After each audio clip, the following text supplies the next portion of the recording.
No army could stop it. No hero survived it. But three sisters from a small Colorado town looked at the Black Inferno Dragon and said, "Say less." Once upon a time, in a quiet, kinda struggling town in Colorado, where dusty roads stretched deep into the mountains and life felt slow, heavy, and honestly a little stuck, there lived a broke father with his three daughters. One evening, as the sun was dipping behind the hills and the wind was moving through those old wooden houses, he looked at his daughters with tired, loving eyes and said, "My dear daughters, I got nothing left for y'all. No money, no future here, nothing. You gotta go out into the world and make your own destiny. Learn a skill, build your life, become something this dead town could never turn you into." He paused, then added quietly, "And no matter what happens out there, come back to me, yeah?" The three sisters stood there silent, but deep down, they knew this was the moment everything was about to change. With small bags on their shoulders and tears in their eyes, they hugged their father one last time and stepped out the door.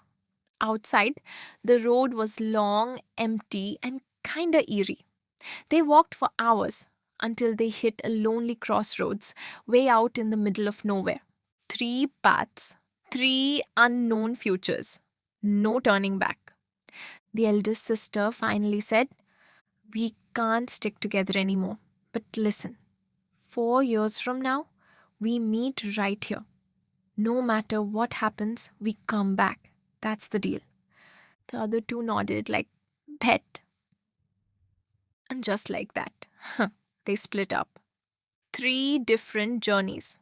The eldest sister discovered she had a wild gift. She could see things before they happened.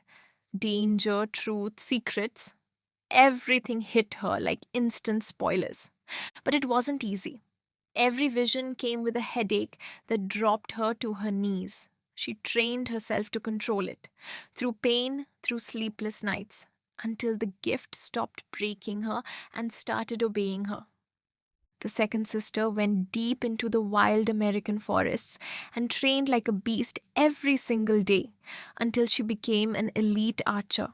Fast, silent, and never missing a shot. No cap. She trained until her fingers bled, until she could split an arrow in the dark, until missing wasn't even a concept she understood anymore. The youngest sister moved from place to place until she found out something crazy about herself. With just a needle and her hands, she could fix anything: broken stuff, destroyed things, even things that were basically done for. She never fully understood where the gift came from.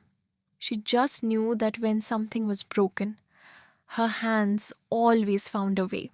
4 years later, 4 years passed, and yeah, life did not play nice. They were not the same innocent girls anymore.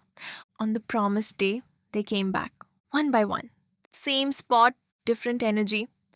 They looked at each other and smiled like, "Yeah, we really survived that. Stronger, sharper, built different. The dragon threat." But something straight up terrifying had taken over the country. Deep in the mountains, a legend woke up: the Black Inferno Dragon. A massive, ancient dragon that burned everything it touched. Whole lands turned to ash. Skies lit up red when it flew. And now it had done the unthinkable. The governor's daughter had been taken. No clues. No rescue team made it back. Nothing. People kept saying, "No one who goes after the Black Inferno Dragon ever comes back." Like, ever. But the sisters? Nah. They said, "Say less.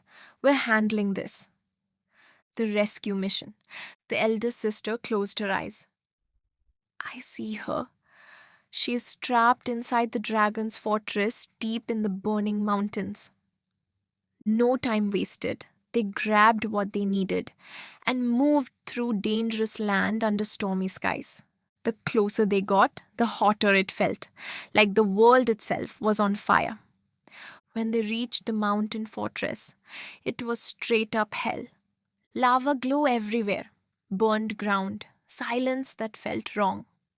The youngest sister slipped in first like a ghost, clean, silent, no trace. The eldest kept calling danger before it even happened, like she had cheat codes. The second sister stayed locked in with her bow, ready for anything. And then the Black Inferno Dragon showed up.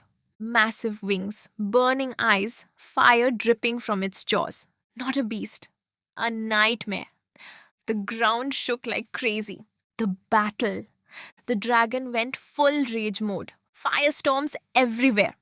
The archer sisters started firing arrows, perfect shots, aiming straight at the gaps in its scales, the one place the fire couldn't protect.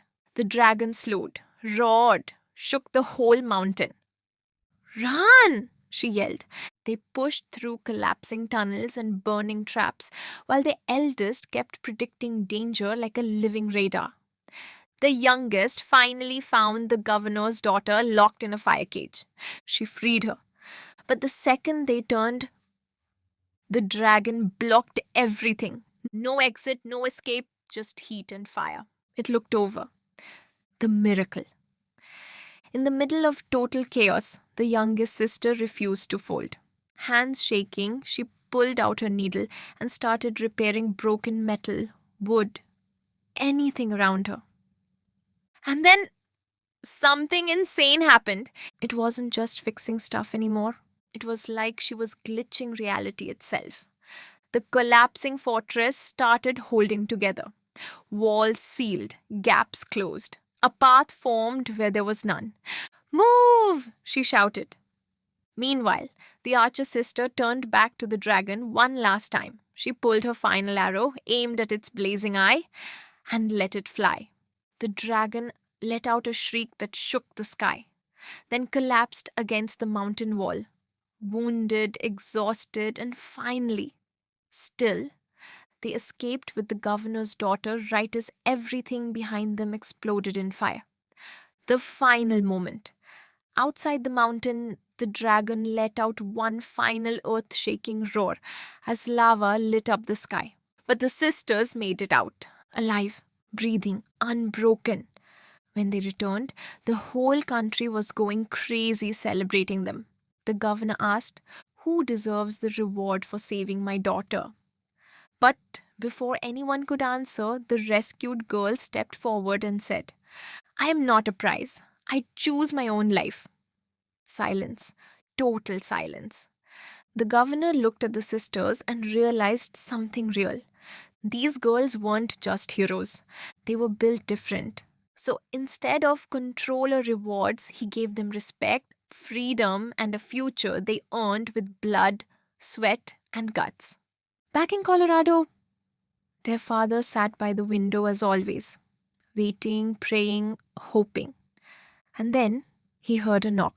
He opened the door, and there they were, all three, together, alive. He didn't say a word. He just pulled them close and held on like he'd never let go again. End. And from that day on, the three sisters became a straight up legend across America. And deep in the mountains, the Black Inferno Dragon still sleeps, waiting for the day someone brave or crazy wakes it up again. If this story gave you chills, you already know what to do. Hit that like button because these three sisters earned it. Subscribe to Storytales Hub because this is just the beginning. More legends, more dragons, more stories that hit different. New video every week, and trust, you don't want to miss what's coming next. Drop a comment below. Which sister are you? The one who sees the future, the one who never misses, or the one who fixes what's broken? Let us know. We read every single one. And smash that notification bell so the next legend finds you before everyone else does. See you in the next story, if you're brave enough.